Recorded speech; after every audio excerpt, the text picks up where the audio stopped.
So I think we're all aware that we now suffer the highest burden of chronic disease in every age group ever in human history. Why? The key reason for it is that we have not addressed the underlying reasons why people are sick.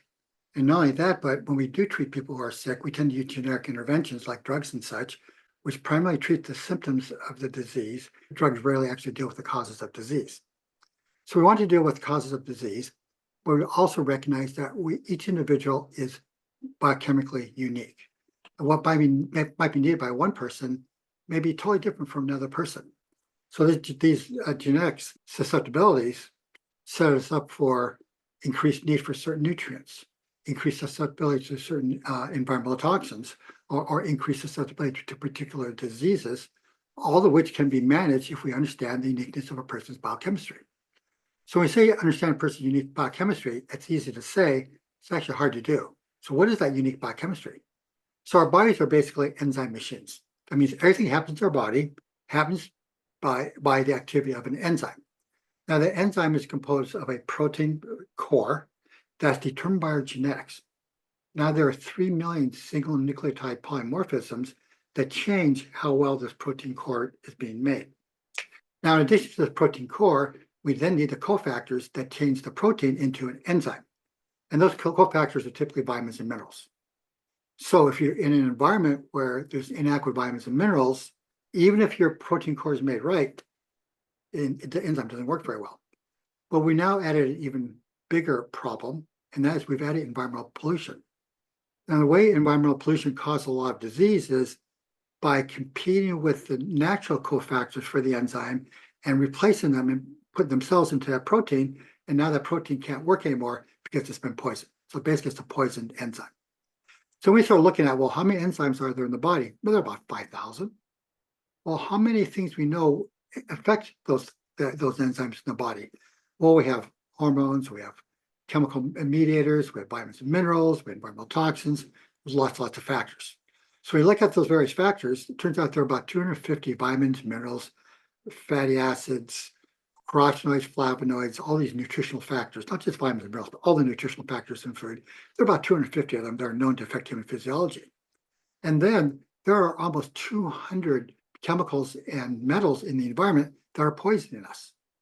So we then start looking at the complexity here of human physiology. Remember, there's about 5,000 of these things. And then we have hundreds of molecules necessary for them to work properly, hundreds of molecules that are poisoning them, and all those millions of single nucleotide polymorphisms ends up being a really complex problem. And that's what we created our artificial intelligence system to handle, is to deal with the complexity of personalization of healthcare guidance for people. Our AI, so we have this matrix where we're actually mimicking the human physiology, then utilizing whatever information is available about that user to understand where the physiology is not working properly, why it's not working properly, and what's the least invasive way to get back working the way it should. Next, we're going to look at an actual demonstration of our technology. So this system is not a commercial system. This is a demonstration system. So commercial systems are much easier to use. Some bells and whistles to make it look prettier. It works better. Okay, this system, however, is way better for demonstration purposes. So on the left-hand side is where I put information in. By the way, it's about we're almost 3,000 inputs now of information we can put in about the user. We then give graphical and text-based feedback about how that person's physiological systems are working based on how well their enzymes are working. And then finally, we look at cause of where there may be problems and recommendations. So now I'm going to put in a pretty typical user. Let's put in a woman, and let's say she's in her 40s, 5 foot tall, and normal weight. Okay, she lives in Seattle, and let's say she's Hispanic. Okay, so we put this into the system, and now we're starting to map what's going on in the person's physiology. So when we started, we assumed everything was working properly, that everything would be green. As there's higher and higher probabilities of dysfunction in a system, it goes from green to blue to yellow to orange to red. Now, there's another factor here, and that is, while I would prefer to teach people based on physiology, most people think about this in terms of disease. Okay, so here we're looking at the risk of disease. You'll see there's two columns here. And this is one reason why we don't show this to consumers because it gets confusing. The right-hand column is our prior probabilities.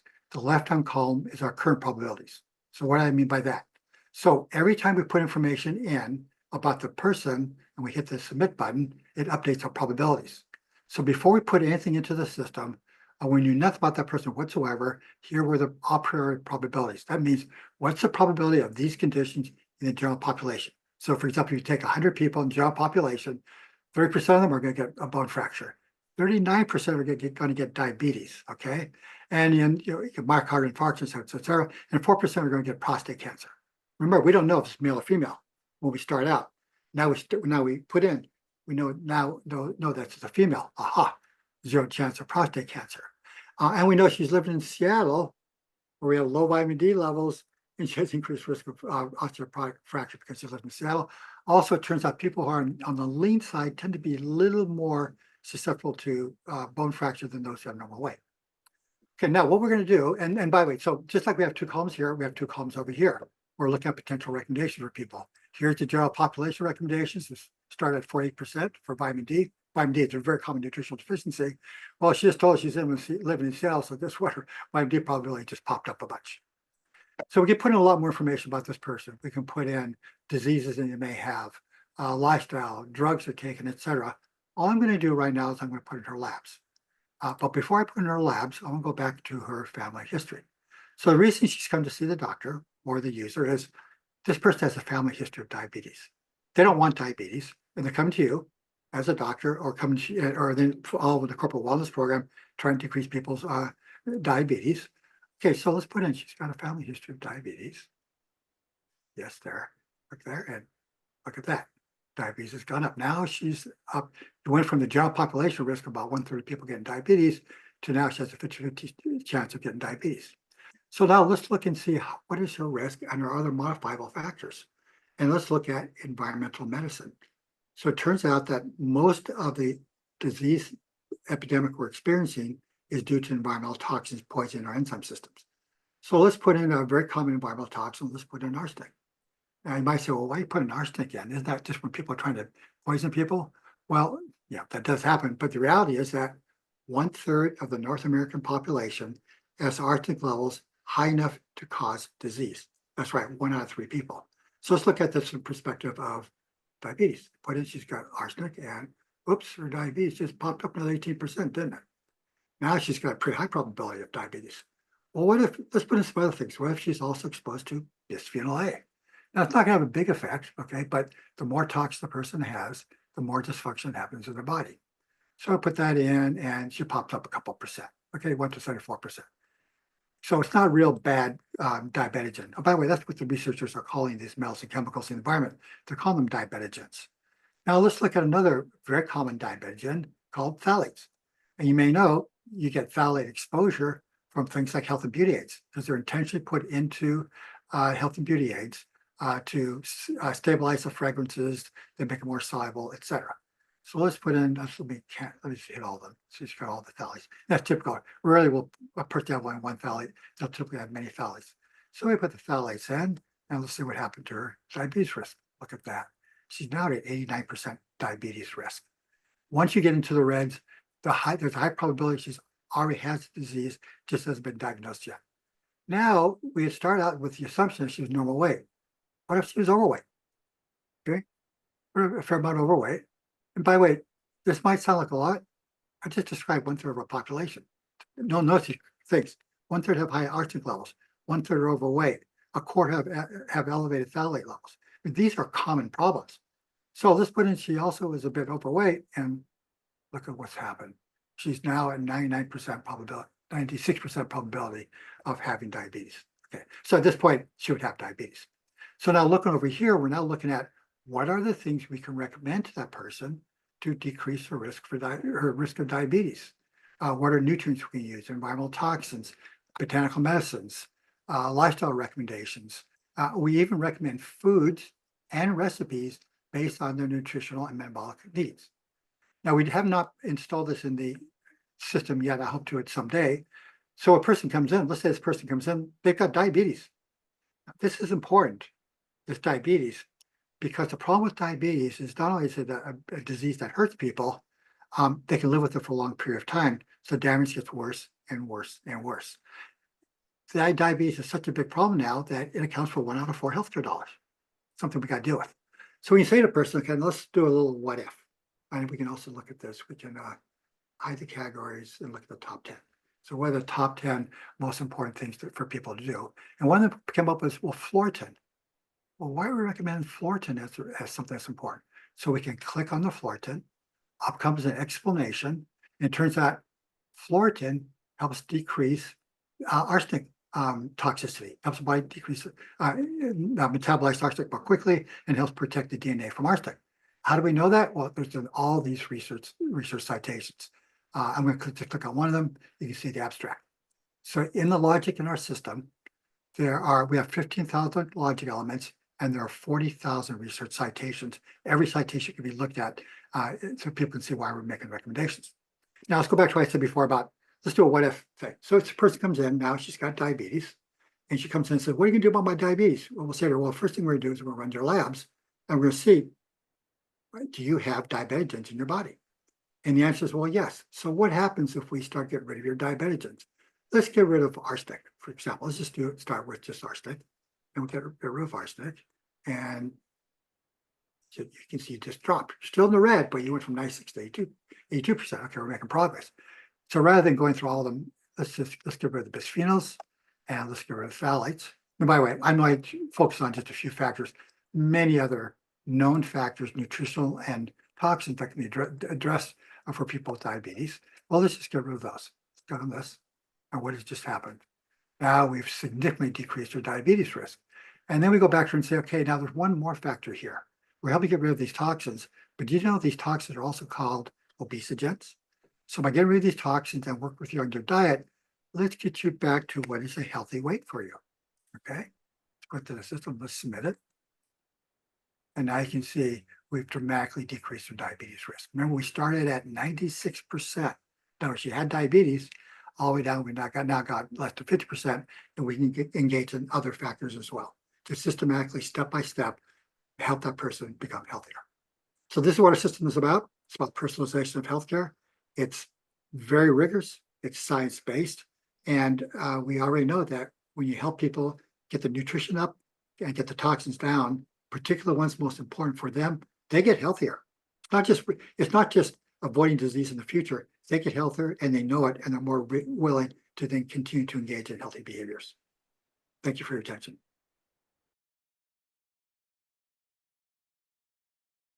Most people don't realize that the third leading cause of death in the United States are due to adverse drug reactions to properly prescribed drugs, not drug mistakes, properly prescribed drugs. Oops, I said that wrong. It's 1 out of 4 for properly prescribed drugs. It's 1 out of 3 for improperly prescribed drugs. Now, interestingly, most of the side effects from drugs are due to nutritional abnormalities induced by those drugs. So we have some really clever logic in here. So we look at what is the intended pharmaceutical effect of the drug, and then we look at what are the adverse effects of the drugs which are not relevant to the pharmaceutical intent. So we make sure that any recommendation we make does not affect the pharmaceutical intent of the drug, does not affect how rapidly it's detoxified. But then we look at, well, these other side effects that we don't want that the drug is causing, what are the natural therapies we can use to help mitigate those side effects? And it turns out many of the side effects of drugs are mediated by nutritional therapies. So one of the challenges we have is that our whole society is on drugs. The average person takes 1 drug right now. And if you get over the age of 65, I think, what is it, numbers the last saw, 20% of people are taking 10 or more drugs. So there's lots of drugs. And when making nutritional recommendations, we have to make sure that any recommendation we're making, as well as botanical medicines, we'll make sure that any recommendation we're making is not going to be interacting with the drugs they're taking. And when I say interacting, we're looking at making the drugs more toxic or making the drugs detoxify more quickly so they can't be physically effective. So let's go over and look at some drugs people may be using. Let's say they're using an OTC drug. She's taking an acid blocker. So she's taking an acid blocker because she has GERD, and we have over here interaction saying, well, wait a minute, if you're taking GERD, make sure you're taking these acid blockers, make sure you don't take hydrochloric acid. So we have about 600 drugs in the system. And for all those 600 drugs, we look for, is there an interaction with any nutrient to make sure we don't recommend it. For every one of these things, you can look at them. Everyone is clickable. They'll give you a description of them. They'll give you relevant science. So, for example, give a recommendation, like a vitamin D, for example, click on the recommendation for vitamin D, and it tells you all the reasons why we're doing it. Not only do we recommend something like a vitamin D, for example, we also tell what doses to use. People's ethnic background does indeed affect their disease susceptibilities. Now, when we first built this system 20 years ago, we did not have genetic testing available to us. So we had to kind of estimate what genetic testing would tell us based on a person's family history. Well, now we know a person's genetics. So with that person's genetics, we can now directly determine exactly what's going on. So while a person may have a family history of, for example, diabetes, maybe that family history is because they're in an area with a lot of toxicity. They didn't have any genetic susceptibility. They just had a lot of toxicity where they grew up. So with our current versions of the system, we use the genetics. So we can download directly a person's genetics into the system, and that's way more accurate than the family history. So right now we have about 500 SNPs, and most of those SNPs are around detoxification. I've been doing this for a very long period of time. I've been in this for over half a century now. And as the years have progressed, we have moved from 50 years ago, nutritional deficiencies being a primary cause of disease, to now environmental toxins being a primary cause of disease. So when we did our SNPs, we focused a lot on the SNPs around detoxification. So of the 500 SNPs in our system right now, about 100 are strictly around detoxification. And it's huge. For example, there's an enzyme called cyclin P452D6. That's just a long name, but what's important about it is that it detoxifies 25% of prescription medications, go through that particular detox pathway. Well, it turns out there's huge genetic variations. There's 1,000-fold variation in activity of that enzyme. And that's where you look at a person's ethnic background. For example, if a person has an African background, that enzyme tends to work way better for them, which means that when they're prescribed a standard dose of a drug, it's often not going to work, get the detoxified too quickly. Conversely, about 7% of Caucasians have a very slow version of that drug. Remember, 1,000-fold variation, okay? So when they're given a standard dose of the drug, 7% of people get an adverse drug reaction. So the good news is that by understanding a person's genetics, we can tell them which drugs are more likely to get a toxic reaction to. It also tells us which environmental toxins they're most likely to get a damaging reaction to as well. So to understand how to help people, just as I said in the beginning, when you understand their genetics, understand their nutritional status, understand their toxic exposure, the toxic load, you know a lot about what diseases they're going to get. If they've already got disease, you know where it came from. So it's easy to say you know where it came from, but remember, we've spent so much time developing this artificial intelligence system because it takes a lot of logic, 15,000 logic elements to get an understanding of what's going on. The last count I saw, there was around 600 labs. But when I say 600 labs, it can be a little misleading because some of those labs are things like genetic testing, which has 500 components to it. Okay. So when I say we have 3,000 inputs, there are 500 SNPs, there's about 100 diseases, lots of dietary things. And in terms of the labs, it's several hundred. I have to go back and look at the number. There's several hundred. Now, this one right here is only showing about 100 of the labs, but there's several hundred labs here.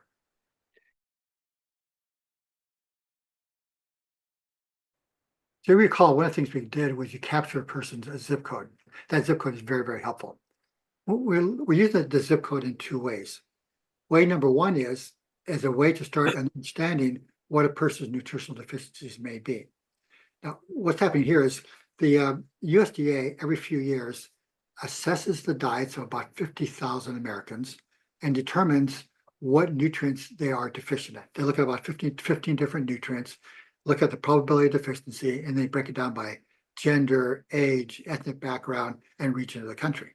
So by gathering all this information here, we've now matched that person to that USDA database. And then so that starts telling us where to look for nutritional deficiencies. That's only one source of data, but it gets us started. The other part is we use that zip code to determine the toxins in the water the person's drinking and the air that they're breathing, where they're living, and where they're working. The EPA has published this huge database that tells us what toxins are in the environment. So now we're able to predict what toxins the person is going to have based on where they're living.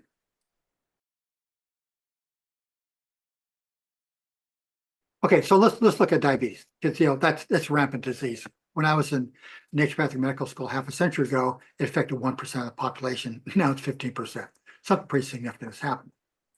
So it turns out that these environmental toxins, many of them are very effective at inducing diabetes.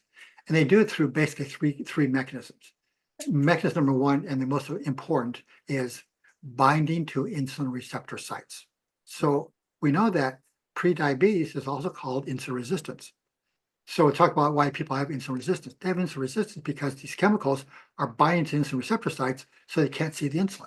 Okay, big chunk right there. That's where the phthalates are working. That's where the bisphenol is working. The other area, the second area, is the pancreas itself not being able to produce enough insulin. Now that tends to happen later in diabetes, not early in diabetes, but nonetheless, it does happen. And one of the reasons for that is arsenic. Arsenic poisons the pancreas's ability to produce insulin. And then the third area is signaling. So there's a lot of signaling going on in the body, which helps the cells determine how much insulin to absorb and things of this nature. And it turns out a lot of that signaling is disrupted by the environmental toxins that we're being exposed to. And one of those areas of exposure are called the aryl hydrocarbon receptors. Now, that's kind of a long name. What does it mean? So when fruit is getting ripe, it emotes these chemicals. And as we evolved as a species, we would smell those chemicals and it'll tell us about our bodies, oh, there's sugar available. And that's really good for us, sugar in the form of fruit and such. So our body actually starts getting ready to increase the insulin because it smelled that the fruit was ripe. So we have these messaging things, both within the body, but also outside the body as well. And they're all covered up by these environmental toxins. They mess up the signaling.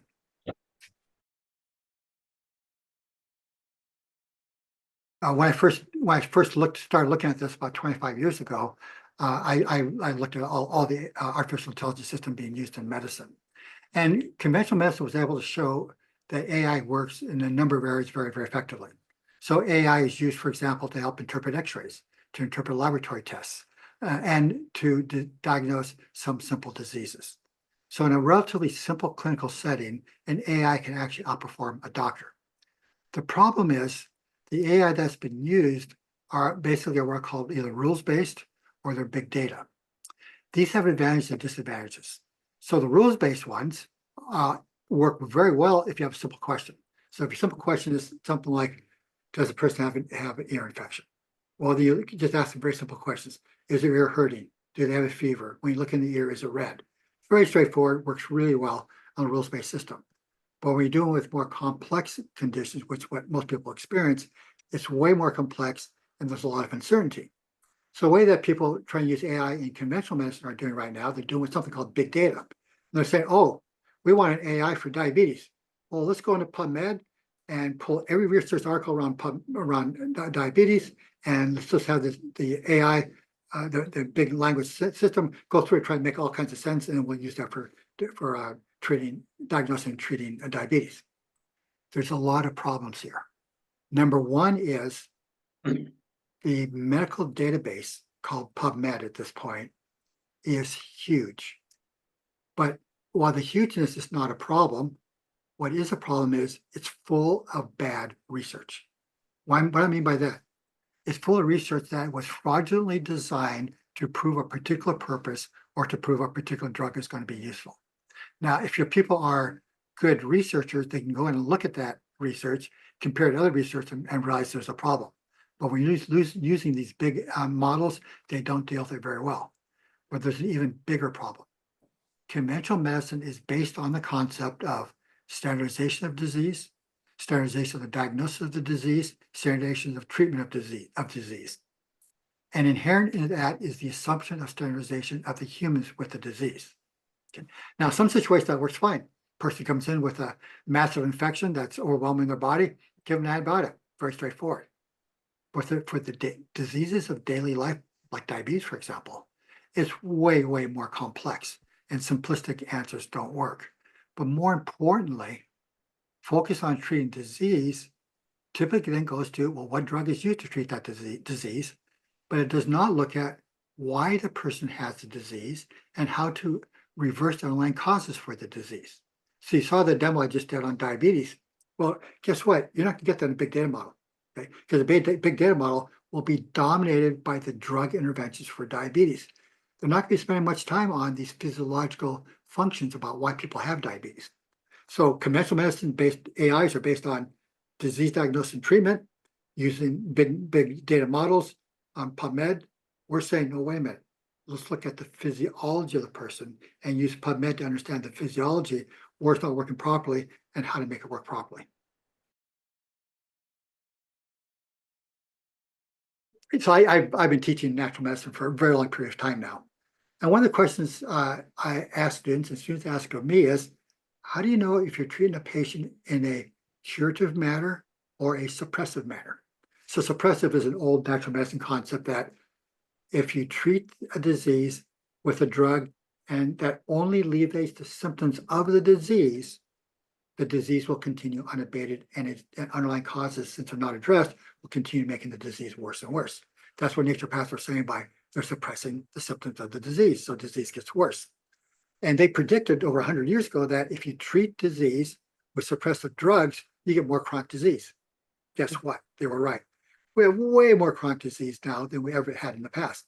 So the whole purpose of this is to understand, why are people sick and what are the natural therapies or detoxification mechanisms that are needed to restore proper physiology, which then results in disease resistance and disease reversal.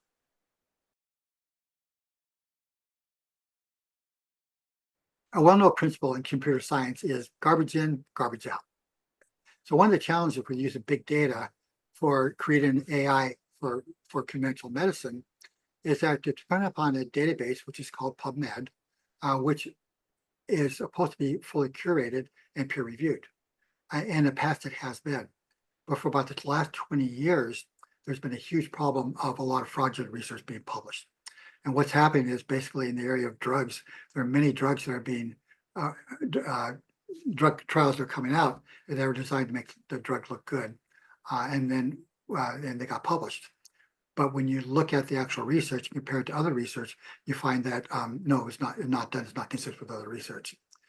The problem with the big data methods is that they're not able to differentiate and recognize when there's bad data in the data set. So they basically kind of average up the whole data set.